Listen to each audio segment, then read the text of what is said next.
A podcast. Lin Qiao was on the TWIML podcast. Shout out to Sam Charrington. Always good guests. He's one of the most prolific podcasters, in my opinion, when it comes to really useful conversations about software, machine learning, and AI. Weights and biases, of course, probably the best, and then Software Engineering Daily also up there. So I just want to give credit where credit's due. But back to Sam and this interview. I think what I liked about this interview is, in particular, the clarity that Liu is talking about her product, her company, and the idea that really, when we talk about AI, what we really care about is inference. It's actually not the training of the model. And it goes back to our episode yesterday, and that's why I like this kind of a continuation. The episode yesterday was about the whole bubble in AI, and the title was it's about solutions, stupid, right? And this is very in line with what Liu Qiao is saying. Like, look, in the end, what we're building here is models that need to deliver certain services or in the future products like robots, and that is driven by inference. So when we have frontier models and researchers training a model, which is fine, of course, that had to happen in the first phase of this development. We had to even get the idea that a frontier model could be a multimodal, multitask general intelligence. But now we're past that stage, and I think we have to keep the goalpost in mind. And the goalpost is to deliver useful products. So what Fireworks is doing as a company is it's an inference engine, a SaaS product that offers people inference. And what that means in general is, the way I understand it, is that you want to build a product, you want to base it on a certain frontier model, but then you want your product to be unique for your own use case. And therefore you need a special type of inference for your own use case. And what Liu and her team are offering is, first, you can have that inference, and most importantly, you can scale it up. So you don't have to think about hundreds of thousands of GPUs if that's what you're going to need if you scale up to hundreds of millions of users. You can start small and scale up. More importantly, though, she starts the podcast with a really interesting observation, and that is that you have two fundamentally different use cases in inference. One is the ideation. When products are developed, you want to iterate very fast, but you want to have a very high quality model, because you don't want the results of your ideation phase to be, let's say, diminished by things like quantization or some sort of optimization where you're already trying to save cost, when what you're really trying to do is ideation.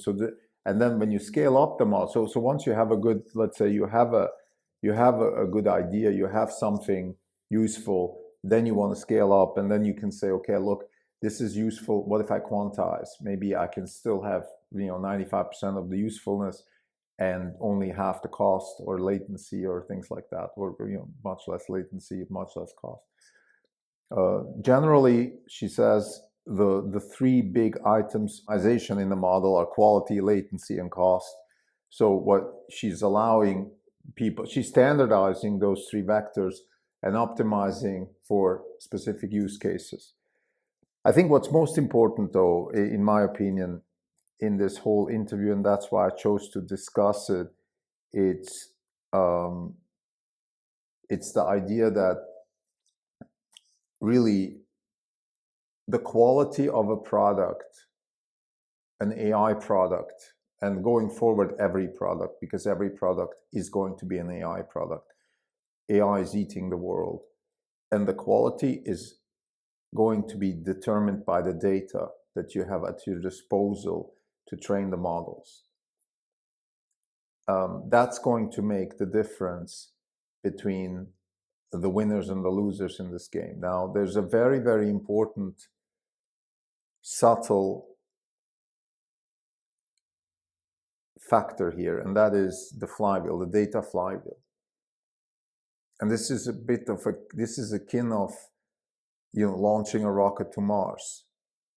Like if you do the right thing now, many iterations down the road, you're going to be so way ahead of your competition that you're going to be impenetrable. So you have to be very careful in how you curate your data now, what your data strategy is, and then also how you train the models and what kind of inference you do. But what she's trying to do with Fireworks is she's trying to take away the infrastructure that is necessary to run those models and do the inference away from you. You can focus on data, your data strategy, your data gathering strategy, your data deployment strategy, your training, your application of the model towards the data that you need to be able to get the kind of inference that you need for your product. This is Not Even On podcast. It's August 12, 2025. This is Krim Delco. For today, the fund is up 50 basis points. The market is up 70 basis points. For the year, we are down 6.5%. The market's up 9.3%. We're underperforming by 15.8%. So I'm discussing a podcast that Liu Qiao was giving in an interview with Sam Charrington at the TWIML podcast. And yeah, there's links in the show notes, her PhD thesis, which I always like to put sort of the academic lineage of the person I talk about. And it's actually an interesting case study. Li Qiao, she got her PhD. The problem was how to deal with streaming data. In other words, how to retrieve streaming data in a useful way. I guess this was sort of in the early days of the internet, when databases changed from static to dynamic. In a static database, if you want to do any kind of data retrieval, you know what you're trying to retrieve. If I want to give me all the women above 50 with that work, that's a static database. But in a streaming database, and Liu later on went to work for LinkedIn, that number might change, right? It's dynamic. So how do you still retrieve, let's say, how do you get a number? Let's say 50% of women that are in LinkedIn are working when it's constantly changing. So she offered some statistical solutions to that in her PhD. This is the way I understand the PhD, and I apologize if she's listening. Please, correct me, put it in the comments. But this is how I understand it. But the reason I'm talking about this is I just want to talk about the lineage of a person, which I think is a very interesting sort of subfield here in our work here at Orange Capital Partners. In order to understand people, in order to understand where they come from, how they work, why they do, what their companies are trying to achieve, it's always good to go back to their academic lineage. And I think PhDs are very, very good, because they usually, what a PhD is a hammer. And that hammer, is really useful for the right types of nails. And what Liu Qiao did is she acquired a hammer that really was just got a sequence of really useful nails to hit on, because data streaming, data analysis has been and is still the most important thing when it comes to product development in the software space. So that's where we stand. Back to this interview. The reason I chose to talk about it is because it is a continuation of our theme that it's about solutions stupid. Whether it's looking at hardware companies like NVIDIA, software companies like NVIDIA, Tesla, and our two largest positions, whether it's other companies, the thing you want to ask yourself is always like, okay, what are you focusing on? And companies that focus on products and services, companies that focus on, assets like, I don't know, General Mills has a better chocolate, or GE Electric has a better turbine. That's fine. That's how most companies operate. The best companies, they don't talk like that. They offer solutions. The solution is, the proverbial question in marketing 101. What is a drilling company selling? Well, it's selling holes. That's why you're buying this thing. You buy a drill to drill a hole. That's your goal. What is a movie? A movie is supposed to, entice you with a story. It's not about the acting. It's not about the cinematography.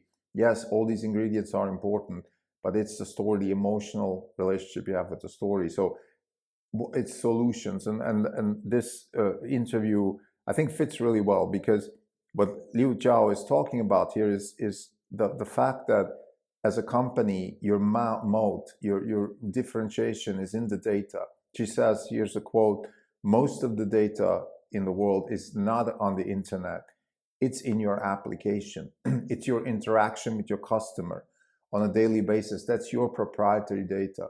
If you can use this data in a useful way to improve the relationship that you have with customers, or actually even develop new products and services, then that's going to make you a better company. So whether Tesla uses its interaction with the customers to improve the cars, or the FSD, which they did, of course, or later on Grok, and Grok as a customer service agent in the robotaxi, all of these things are part of the data flywheel that Leo is talking about. Now, she's not talking about Tesla. She's talking about, her customers are software-driven, kind of product development type, companies. But I think it's just interesting. I just wanted to mention this as an interesting topic when it comes to the question of how should we think about this AI landscape and the investment. So she's saying that the frontier models are converging. That's an important statement for people that are excited about all these valuations out there. The models are converging. That's one thing. The quality is in your interaction with the customer. So first, who has quality interactions? What are those, and how are people taking advantage of those? There are companies out there that have a structured approach towards data management collection. Tesla is, probably the best example with FSD. There's other companies, they're not the only ones, but this is going to be the crucial differentiation I think in this age of AI. She mentioned a really important thing also when it comes to the frontier models versus the application people. That is, if you take two companies, take a company like maybe OpenAI, and take a company like Cursor. So OpenAI comes from the frontier model side. They invented this stuff, so I want to give them credit, as much as I dislike some of their management, particularly CEO. I think what they did in the early days was important, because they showed us their foundation models can have some general intelligence and solve the Turing test. So, but they have a problem, which is they train all kinds of, they have to, they're training their models in a foundation model type of way, so collect all the possible knowledge on the internet, and then fine-tune the models with certain specific tasks. I just saw an ad, let's say XAI, which is a competitor to OpenAI when it comes to frontier models with Grok. So people, for Grok, they're looking for specific academics in finance, in physics, in places like that, to fine-tune the models to get better at those areas. So this is the frontier model sort of going vertical and trying to become better at certain tasks using its base. The other side, let's say the Cursor and many other companies, they start with the user, and then they use the frontier models as a base, and that's where also Fireworks comes in.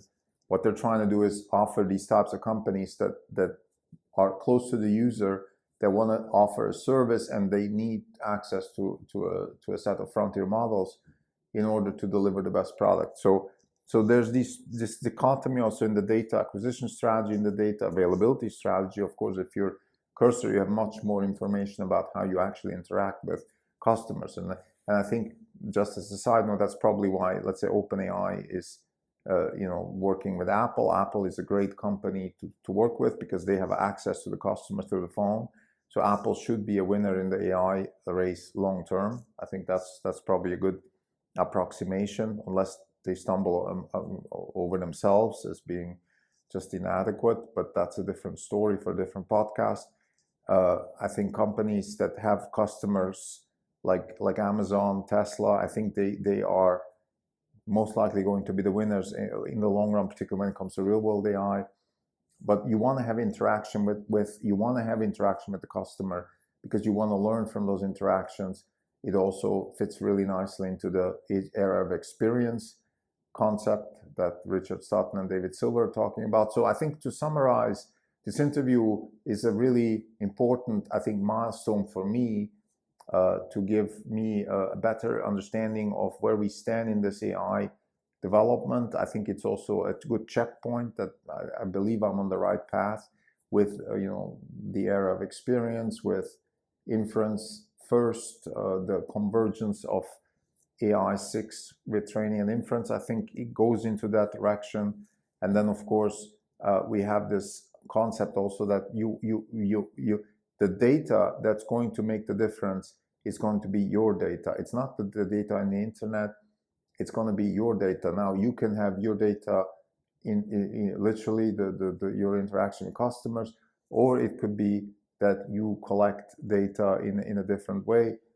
This is for another podcast, but I've been advocating for something like a Manhattan Project for data collection, where imagine if the US systematically collected all possible interactions between scientists and material science experiments, collected all this data and trained on them. We could have much more faster advancement in material science, and now extrapolate this to other sciences. So I think we need, I guess my last point I want to say is, to paraphrase, Liu, is that data is going to be the quality of your AI product is going to be driven by the data and not by the software or the algorithms. Thank you.